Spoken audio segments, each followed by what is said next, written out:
দিনটি ছিল আমার জন্য খুবই স্পেশাল। আমার জন্মদিন। পিকনিক করেছি, শাড়ি পরেছি, কেক কেটেছি, কত যে আনন্দ করেছি পরিবারের সবাই মিলে। কিন্তু সেই আনন্দটা যে বেশি সময়ের জন্য ছিল না, আমরা কেউই সেটা বুঝতে পারিনি। এই পিকনিকের খাবার যে কারোর শেষ খাবার হবে, এটা আমাদের ধারণাও ছিল না। এই ভিডিওটি এপ্রিল মাসের। আমার এপ্রিল মাসের 14 তারিখে জন্মদিন। আমার জীবনে এমন কিছু কিছু মানুষ আছে যারা এই বুড়ো বয়সেও আমার জন্মদিনে আমাকে একটু স্পেশাল ফিল করানোর জন্য অনেক চেষ্টা করে। আমি হয়তো জীবনে অনেক কিছু হারিয়েছি, কিন্তু যা পেয়েছি সেটা আমার চাওয়ারও ঊর্ধ্বে। শুধুমাত্র আমার জন্মদিনে আমাকে একটু খুশি করার জন্য আপু এসেছিল। আপু কেক নিয়ে এসেছে। আমরা বিকেলবেলা সবাই মিলে শাড়ি পরেছিলাম। মানে আমার ননদেরা সবাই, আমি, ফম্মা ছিল। সবাই মিলে খুব খুব খুব আনন্দ করেছি, ছবি তুলেছি। আসলে আমি তো ওগুলো শেয়ার করি না, এই জন্য আর করলাম না। তারপরে কেক কেটেছি এবং রাত্রে প্ল্যান হলো আমরা সবাই মিলে পিকনিক করব। সেই মুহূর্তেই আপু সব কিছু ম্যানেজ করে ফেললো। আমরা বাজারে গেলাম, বাজার করে নিয়ে এসেছি। রাতের বেলায় আমরা পিকনিক করেছি। প্রায় 25-30 জন মানুষ ছিল, মানে আমার ফুপু শাশুড়িরা, তারপর চাচা শ্বশুর, দাদি শাশুড়ি, আমরা সবাই পরিবারের সবাই ছিলাম।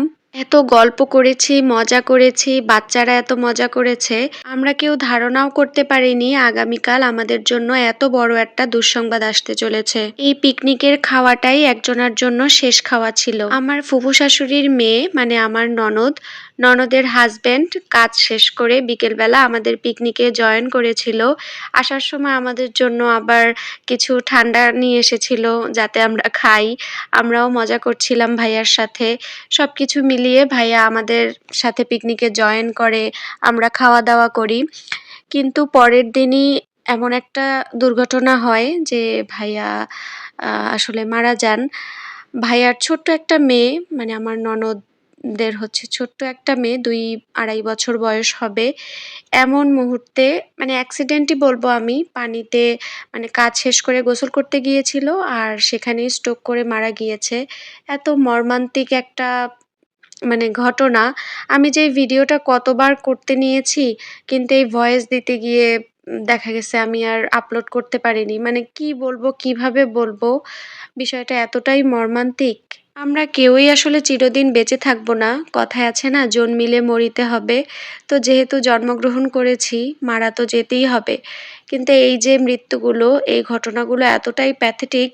মানে ছোট্ট একটা বাচ্চা, আমার ননদের কি বা বয়স, বা আমার ভাইয়ারও কি বা বয়স ছিল। আমি ছোটবেলায় আমার বাবাকে হারিয়েছি। আসলে যার বাবা নেই তার জীবনে কিছুই নেই। সে যে কতটা অসহায়। তো যাই হোক, ভেবেছিলাম খুব স্পেশাল করে এই ভিডিওটা আপনাদের সাথে শেয়ার করব, আমার জন্মদিনের ভিডিও। তো এই তো আজকে এখানেই বিদায় নিলাম। ইনশাল্লাহ আপনাদের সাথে আমার দেখা হয়ে যাবে নেক্সট ভিডিওতে।